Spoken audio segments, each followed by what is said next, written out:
Question number 4 है। Question number 4 जो है उसके अंदर स्टेटमेंट को रीड करते हैं। Coil of 1x1 metre and 200 turns carrying a current 1 milli ampere is placed in uniform magnetic field और वो 0.1 टेस्ला मैग्नेटिक फील्ड है। कैलकुलेट द मैक्सिमम टार्क, हमने टार्क कैलकुलेट करना है that acts on the coil. So given data, यहाँ पे भी हम लिखते हैं गिवन डेटा जो है वो हमारे पास क्या है। सबसे पहले एरिया ऑफ कॉइल और ये किसके बराबर होगा 0.1 इंटू 0.1 स्क्वायर मीटर और ये किसके बराबर आ जाएगा 0.01 स्क्वायर मीटर और 1 इंटू 10⁻⁻² स्क्वायर मीटर। इस तरह इसको इसलिए लिख रहा हूँ मैं चूँकि हमें कैलकुलेशन करनी है तो उसके अंदर इजी हमारे पास जो ऑप्शन है वो यही होता है। और नंबर ऑफ़ टर्न जो है वो capital N is equal to यहाँ पे 200 है। उसके बाद करंट जो है वो है I is equal to 1.0 milli ampere और इसको हम 10⁻³ एम्पेयर के बराबर रख सकते हैं। और B की जो वैल्यू है वो है 0.1 टेस्ला, इसको हम 10⁻⁻1 टेस्ला के बराबर लिख सकते हैं। सो फार्मूला जो है वो हम यूज़ करेंगे फॉर टार्क। मैक्सिमम टार्क हमने कैलकुलेट करना है और टार्क जो है वो किसके बराबर होता है n number of turns NAI into B into cos alpha. और मैक्सिमम जो टार्क है उसका फार्मूला होता है NAI into B and cos alpha is equal to 1 होता है मैक्सिमम टार्क के लिए। और यहाँ पे अब हम टार्क इसके अंदर वैल्यूज़ पुट करेंगे तो n की वैल्यू है 200 मल्टीप्लाइड बाय a की वैल्यू है यहाँ पे एरिया की वैल्यू है 10⁻⁻²। उसके बाद करंट की वैल्यू है 10⁻⁻³ और उसके बाद b की वैल्यू है यहाँ पे 10⁻⁻1। ओके, सो 2 इंटू 10⁻+2 यहाँ से -2 -3 -1 इनको ऐड अप करेंगे, ये कैंसिल आउट हो जाएंगे और आंसर हमारे पास आएगा 2 इंटू 10⁻⁻4 और टार्क जो है उसके units newton metre. So maximum जो टार्क है वो हमारे पास आ जाएगा 2 इंटू 10⁻⁻4 न्यूटन मीटर्स। ओके, इसके बाद है क्वेश्चन नंबर 5 और क्वेश्चन नंबर 5 में एक इलेक्ट्रिकल वायर है और ये ग्राउंड से यहाँ तक का जो डिस्टेंस है वो हमें दिया गया है। ग्राउंड से लेके जो डिस्टेंस है वो है ऑलमोस्ट इट इज़ हाइट जो है ये 10 मीटर्स और इसके अंदर से जो करंट पास कर रही है वो 200 एम्पेयर है। और हमने ग्राउंड पे यानी यहाँ पे ये जो ग्राउंड है यहाँ पे मैग्नेटिक फील्ड जो है वो कैलकुलेट करनी है कि कितनी प्रोड्यूस होगी। तो इसके लिए जो गिवन डेटा है वो हमने लिख लिया 200 एम्पेयर्स है और हाइट जो है ये 10 मीटर्स है और b हमने कैलकुलेट करना है। फार्मूला हम यूज़ करेंगे b is equal to μ0/2π into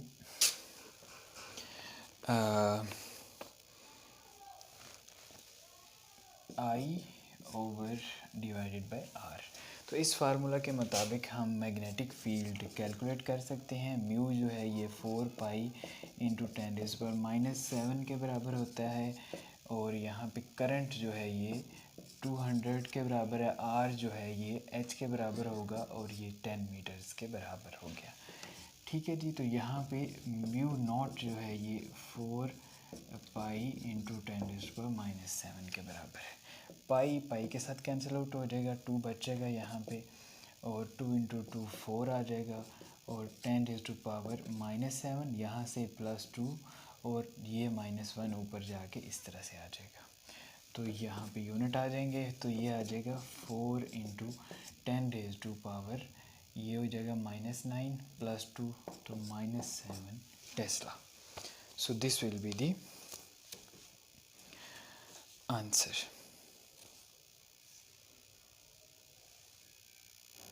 okay, लेकिन यहाँ पे जो -1 ऐड होगा तो -8 होगा और -8 + 2 जो है इसका आंसर -6 आएगा। तो मैग्नेटिक फील्ड जो है हमारे पास 4 × 10⁻⁻6 के बराबर आ जाएगी।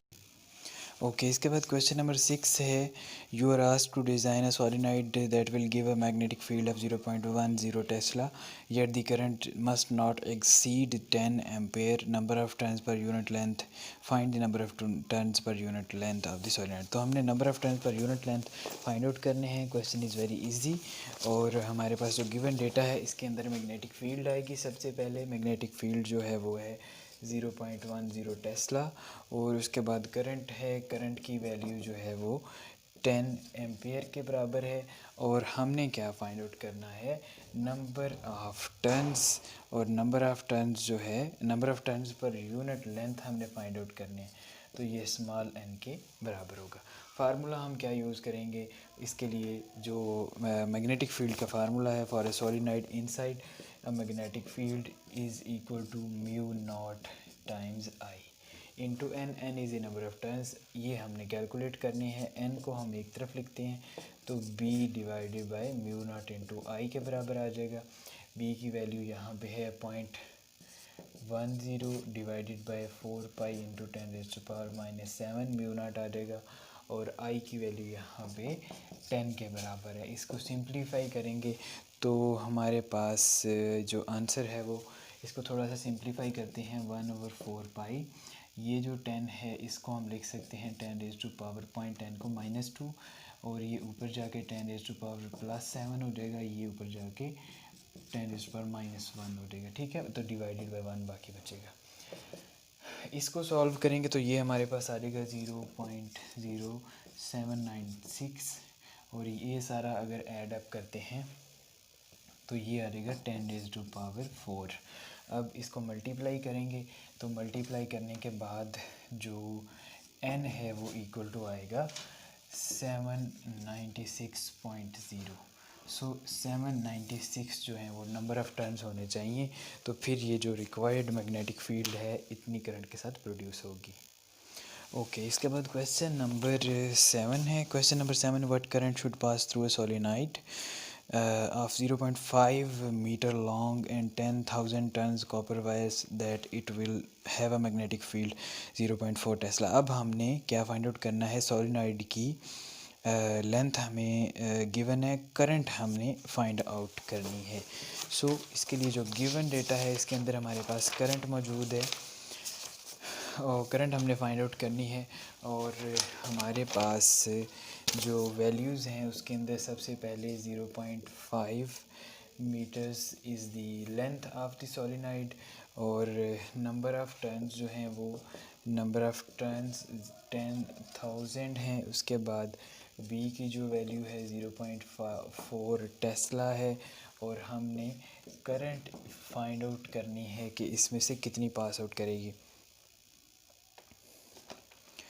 ठीक है जी, अगेन फार्मूला हमारे पास वही होगा, mu naught I times multiplied by n।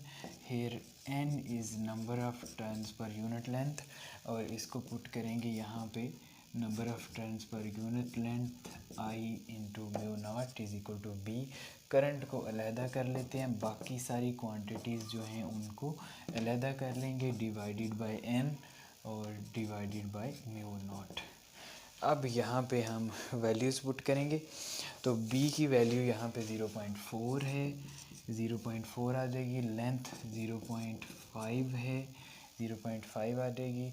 और नंबर ऑफ़ टर्न जो है वो 10,000 हैं, और 4 पाई इंटू 10⁻⁻7 जो है ये म्यू नॉट की वैल्यू है।